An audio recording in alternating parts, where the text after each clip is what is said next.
Vivimos en tiempos de tanta confusión doctrinal que a veces los predicadores nos vemos en la obligación de repetir lo evidente una y otra vez, y el que lo escucha uno piensa que debe sentirse ofendido.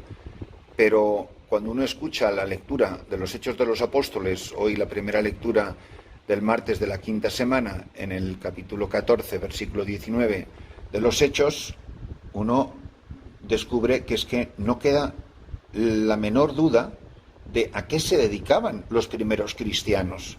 Yo no sé a qué nos dedicamos los cristianos del siglo XXI, pero los del siglo I o los del siglo cero, esos lo tenían clarísimo. Dice que en aquellos días llegaron unos judíos de Antioquía y de Iconio y se ganaron a la gente. Apedrearon a Pablo y lo arrastraron fuera de la ciudad, dejándolo ya por muerto. Entonces lo rodearon los discípulos. Él se levantó y volvió a la ciudad. O sea, le habían apedreado, le iban a matar y vuelve al mismo sitio. ¿Por qué le están apedreando? ¿Por qué le quieren matar? Por predicar a Jesucristo, por predicar que la gente tiene que dejar la religión que está profesando y tiene que hacerse cristiana. A ver, ¿qué es lo que no entendemos de lo que hacían los apóstoles? Al día siguiente salió con Bernabé para Derbe. Después de predicar el Evangelio, ¿qué hacían? Predicar, hablar de Cristo. La tarea fundamental de la Iglesia Católica es predicar, hablar de Jesucristo. Vamos a ver, ¿qué es lo que es tan difícil de entender? Después de predicar el Evangelio en aquella ciudad y de ganar bastantes discípulos, o sea, la misión de la Iglesia es que la gente se haga católica. No que cada uno sea un buen no sé qué, y que ojalá allí por caminos diferentes todos nos encontremos. Eso no aparece jamás en la palabra de Dios, jamás en los Hechos de los Apóstoles, jamás en labios de Cristo o de Pablo o de los grandes hombres y mujeres de aquellos primeros siglos. Querían que la gente dejara el paganismo, querían que la gente dejara el judaísmo, que es lo que había en ese tiempo, o paganismo o judaísmo. Pues no, Jesucristo no quiere que seas pagano y Jesucristo no quiere que seas judío, tal como suena. Y no quiere que seas musulmán, y no quiere que seas budista, y no quiere que seas otra cosa, sino cristiano. ¿Se nos mete en la cabecita eso? ¿O hay que volver a repetirlo porque nos ha dejado completamente patidifusos? Y les decía, al día siguiente salió con Bernabé a predicar en aquella ciudad, y de ganar bastantes discípulos, volvieron a Listra, a Iconio y a Antioquía, animando a los discípulos y exhortándoles a perseverar en la fe. O sea, lo que quieren es que los no cristianos se hagan cristianos y que los cristianos perseveren en la fe, diciéndoles, atención, que hay que pasar por muchas tribulaciones para entrar en el reino de Dios. En cada iglesia designaban presbíteros, oraban y ayunaban y los encomendaban al Señor en quien habían creído.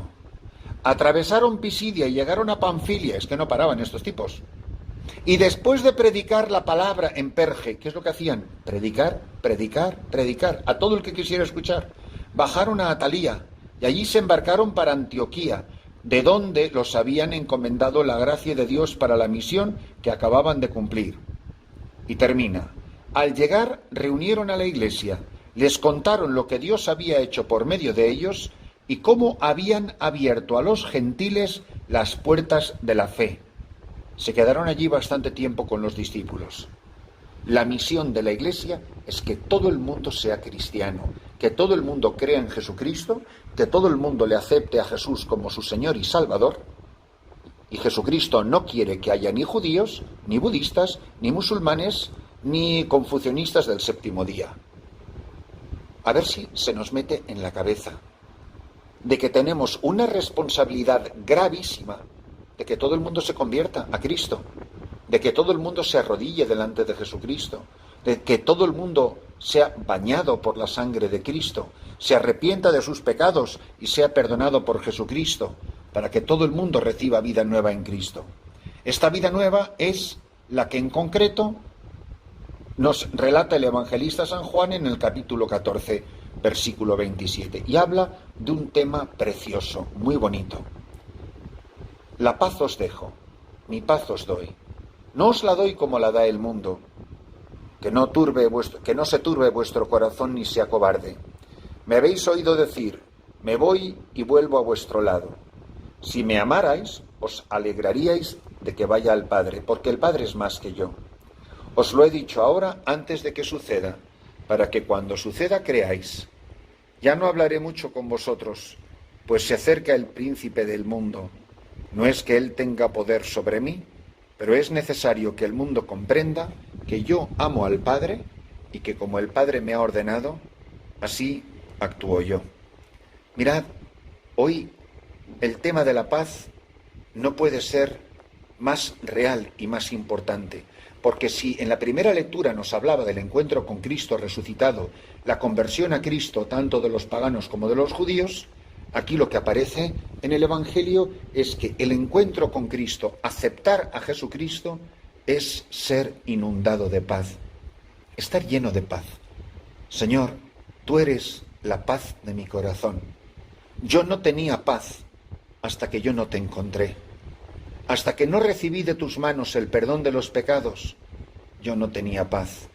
Pero viniste a mi vida y me dijiste, la paz os dejo, mi paz os doy, no os la doy como la da el mundo. Y nos dices que no se turbe vuestro corazón ni se acobarde. Mirad, yo creo que es de los peores pecados que hay en la Iglesia y de la que yo creo que menos gente se confiesa, es el de la cobardía. Qué poca gente pide perdón de rodillas en una confesión por haber sido un cobarde. ¿Y quién no ha sido cobarde alguna vez? Cobarde en hablar de Cristo, cobarde en confesar a Cristo, cobarde en dar la cara por Cristo, cobarde en defender a Cristo, a la Iglesia, al Papa, a los sacerdotes, la Eucaristía, cuando otros se burlan o se mofan o blasfeman. La cobardía es de los peores pecados que puede darse en un cristiano, porque es todo lo contrario de lo que están haciendo Pablo y Bernabé, que es que no hay quien pueda callarlos, los pueden apalear, los arrastran fuera de la ciudad, los intentan apedrear, y ellos siguen y siguen y siguen y hablan y hablan y hablan, y les da igual lo que les pueda pasar. Es lo mismo que hace Pedro, los mete en la cárcel, va al templo, vuelve al templo. No os habíamos prohibido hablar en nombre de ese, pero habéis llenado Jerusalén de su enseñanza. No hay quien pueda sobornar la voz de un creyente apasionado. El cobarde es una persona que está muerta por dentro, muerta de miedo. Y el que tiene miedo no tiene paz. Los cobardes no tienen paz. Una persona puede pasar por 1001 problemas y preocupaciones y situaciones terribles, pero si está del lado de Cristo, si es valiente, tendrá paz. Porque la peor falta de paz es la de haber traicionado a Cristo. Por eso no hay hombres y mujeres de paz que sean cobardes. Lo podrán disimular de 1000 maneras, casi siempre disfrazado de prudencia, pero al final, más que prudentes, lo que son es cobardes. Y no hay cosa más fea que un cobarde en la Iglesia, que un cobarde en la obra de Cristo, en el ejército de Cristo, en los amigos de Cristo. Y así, dice, si me amarais, os alegraríais que vaya al Padre. De ahí Él nos enviará al Espíritu Santo. Fijaros que la paz es el saludo de despedida que el sacerdote pronuncia antes de salir por la puerta de la iglesia. Si vas lleno de paz, es porque eres un valiente. Si vas lleno de paz, estás cumpliendo las bienaventuranzas. Bienaventurados los que trabajan por la paz. Bienaventurados los pacíficos. Bienaventurados los hombres y mujeres que por haber dado la cara por Cristo tienen el corazón lleno de paz. Benditos nosotros, queridos amigos, queridos hermanos, benditos nosotros si de verdad estamos convencidos de que unidos a Jesucristo, nosotros siempre estaremos en paz. Nos damos la paz en misa, nos saludan con la paz de Cristo. La paz os dejo, mi paz os doy. Daos fraternalmente la paz. Puedes ir en paz.